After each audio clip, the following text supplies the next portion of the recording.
Hello everyone and welcome to tonight's episode of Mr. Controversial. So much to get through on tonight's show. Louis van Gaal and Manchester United out of the Champions League. They're into the Europa League, Europe's second tier competition.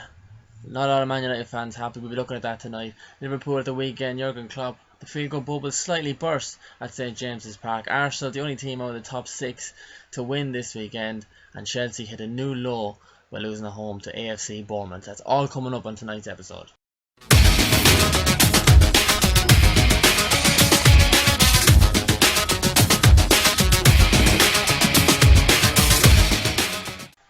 Well, we start tonight's show with the big news in the footballing world this week. No matter whether you're a Man United fan or whether you weren't a United fan, everyone was talking about it since last night. Manchester United are out of the Champions League despite having probably the easiest group in the competition. They crash out of the Champions League and into the Europa League. It was an absolute worst nightmare. I think United fans would rather that they are out of Europe altogether than having to focus now on Thursday games and then Sunday games as well. But I don't think anyone is really talking about the game last night at all. I think the damage was well and truly done before a ball was even kicked in Germany last night. The team was absolutely desecrated with injuries.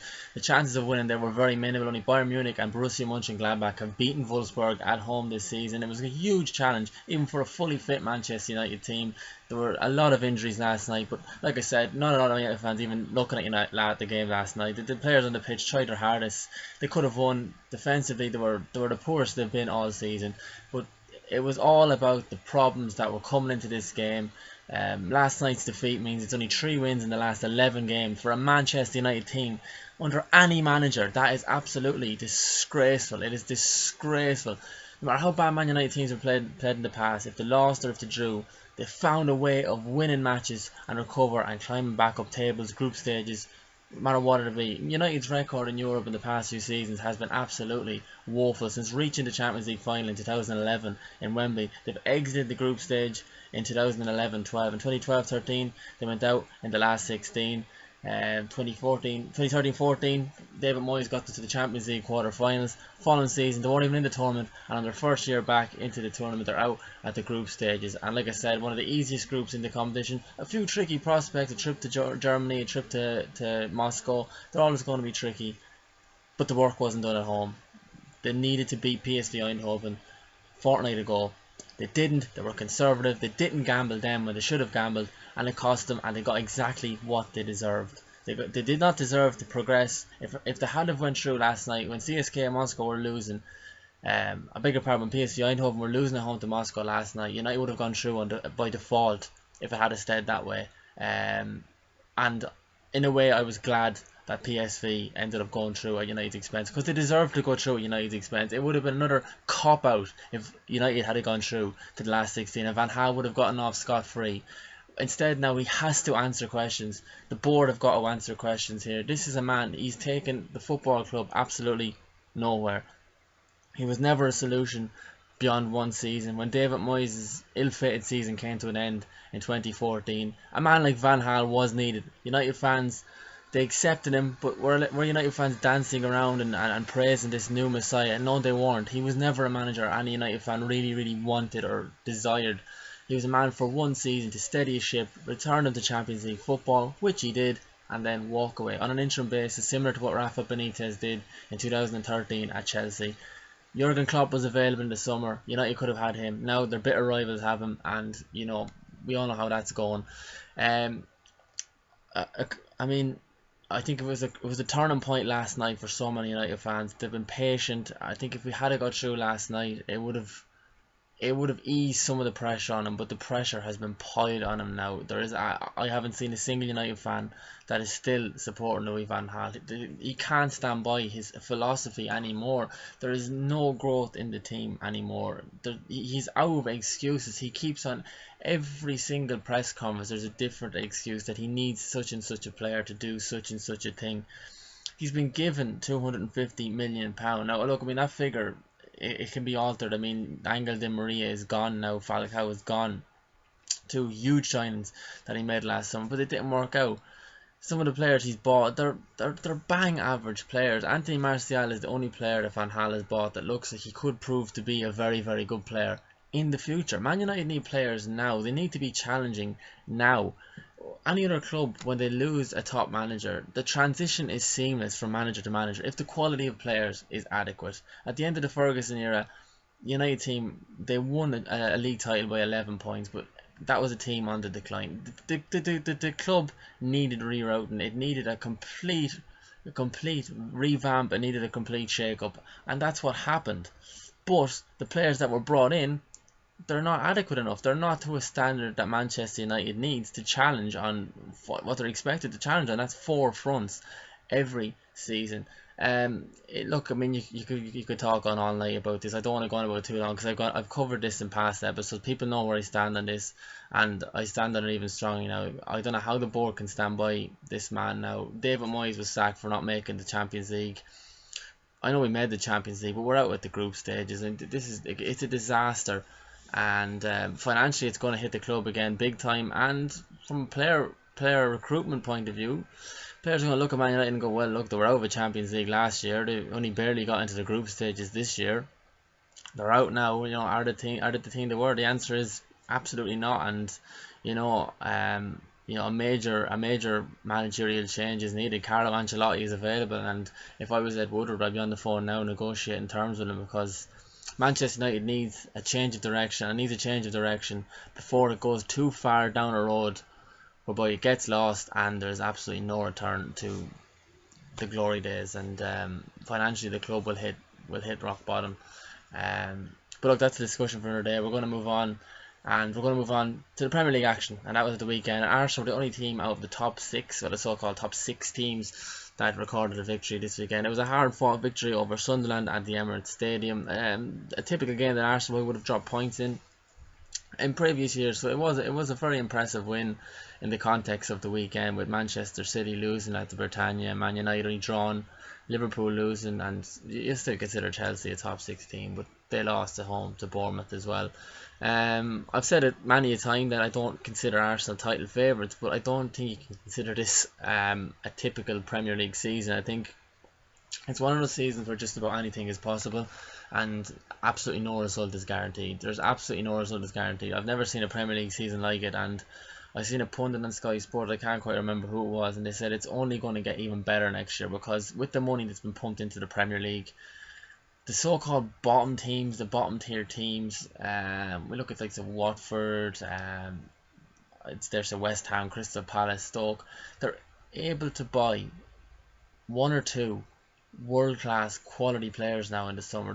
The average players are gone. I mean, you look at the recruitment Stoke did in the summer. They brought in Xherdan Shaqiri, a Champions League winner at Bayern Munich. Like, I mean, a few years ago that would have been only a pipe dream for a team like Stoke City. The mid-tier teams are able to strengthen so much now that they're causing the top-tier teams major problems, and it's getting to a stage whereby it's becoming so unpredictable that there's a few other teams coming into contention to win the Premier League title, because there's so many points been taken off the teams that are the typical favourites to lift the crown every year. And that is why I said at the start of the season I don't believe Arsenal can win the league title. I still think they have to work out. They have a hell of a lot of injuries at the moment, a lot of key players, especially in the midfield, and there's a lot of doubts over Wenger's tactics at times, to be a bit conservative. But like I said, the season that's in it, I think Arsenal have every chance of winning the Premier League title, you know, because at the moment we're considering Leicester City as title outsiders. They've been backed into 25 to 1 with a lot of bookmakers. It would have been about 1500 to 1 at the start of the season, so it's phenomenal.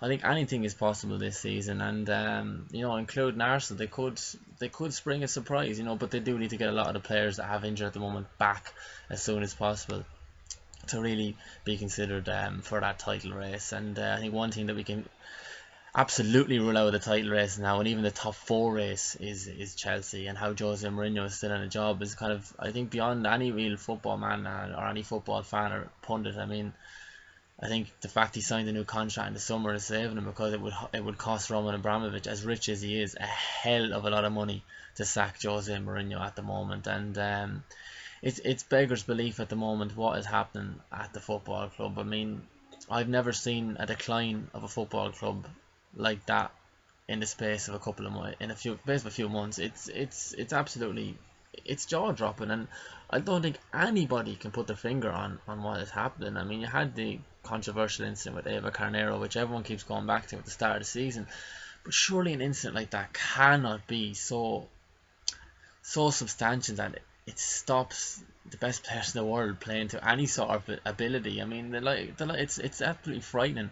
The likes of the decline of Hazard, Cesc Fabregas, Nemanja Matic, Diego Costa, Oscar, John Terry, Gary Cahill, Branislav Ivanovic. I mean, these are absolute key players last year when Chelsea lifted the Premier League crown. They haven't turned up a single iota this season, and Chelsea are just 2 points above the relegation zone.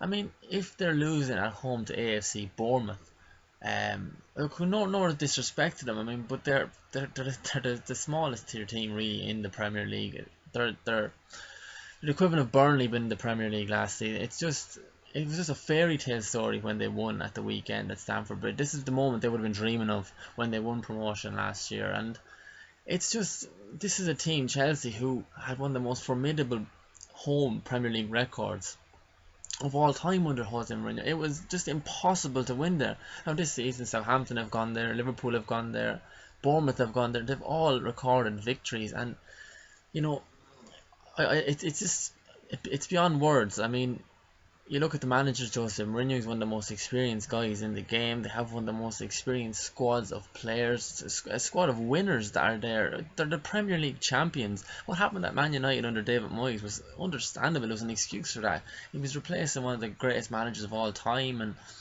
you know, he was just engulfed by the job. But this is Jose Mourinho's third season in charge of Chelsea. You know, they've been developing from 2013-14 to last year win the title. You would have expected them this year to kick on, to maybe defend their title and challenge for the Champions League. Instead, now they're fending off relegation. After 15 games, they've lost 8 times in the Premier League alone. I mean, that is absolutely staggering. You know, and the question is, I suppose, even if they did sack Jose Mourinho, who do you bring in? Who is there available at the moment? Can they convince Carlo Ancelotti to come back? I'm not so sure. I don't think you can convince him to come back. You know, he was pretty much stabbed in the back when he was sacked back in 2011, and I don't know. It's absolutely shocking stuff. They're definitely out of the Premier League race. They're going to find it very, very, very tough. They need a minor miracle to qualify for the Champions League. The only way I can see them doing that is if they win the Champions League. And even that is a scant pot. They have a possibility of going out of the Champions League. I'm recording this before their group game against Porto, so they have a huge chance of even going out of the Champions League. So massive questions to be asked, and I think we're going to be left scratching our heads for a long time about this one. And I think there's a lot more shocks to come from Chelsea Football Club before the season is out. But to finish this week's episode, we're going to look at Liverpool and the fairy tale story since Jurgen Klopp took over. They've been absolutely flying up the table, flying through the Capital One Cup, absolutely hammering Southampton last week 6-1. But the bubble was slightly burst at the weekend at St James's Park. I mean, I think it looked like a clear victory for Liverpool before a ball had even been kicked. They were the informed team in England against probably the team in the least form, in Newcastle, the most disappointing team for me this year in the campaign. I was so looking forward to Steve McLaren in the Premier League. He brought a few very good players in Wijnaldum and Mitrovic and Mbemba, but you know, they've really underwhelmed, and it's been the story of Newcastle United Football Club over the past 8-9 years or so. They just have really underwhelmed the Premier League, and McLaren looked like the man to take them out of the doldrums, and it's been a very poor start. But despite only having one shot on target, they won 2-0 at the weekend against the Premier League's informed team. It was a very poor performance from Liverpool, considering the way they've been playing. They recorded only one shot on target, and that came in the 89th minute. I think Alberto Moreno was a touch unlucky to have his wonder goal ruled out for offside, which would have drawn the game level, and it could have been a very different game after that. But look, these are decisions that come in football. Every club has to deal with them, and it didn't happen. But Klopp said it himself. He was honest about it. It was a very poor performance. But to be fair, it was probably the weekend to lose. If you're ever going to lose a game, lose it this weekend, because United only drew, Spurs only drew, Arsenal won, City lost, Chelsea lost, Everton only drew. So not a lot of ground lost by Liverpool. They're still there and thereabouts fighting for a Champions League place. And like I said last week, you still couldn't rule them out from a Premier League title stint. Problem is at the moment that their talismanic striker has been ruled out for another few weeks with a hamstring problem, Daniel Sturridge. It really is heartbreaking. He's a top quality player when in form. He is one of the best strikers in the Premier League when in form. But the problem is he's having so much problems with injuries. He's one of those players you could see retiring at maybe 28 years of age, 29, because it's not just the one injury. It's a lot of different injuries piling up, and psychologically that gets to a player eventually, and suddenly they can't take any more. And we've seen it before with Ashton at West Ham. We need to retire at 28 years of age. We please God it won't happen, but it is a stark possibility. But we're going to leave it there, folks. I don't want the video to run on too long. Please hit the like button, please share, and if you have any opinion to say about the episode, you disagree with something I said, please leave a comment below, and I'll bring it up next week on the show. But for this week, thank you so much for watching. I'll see you next week.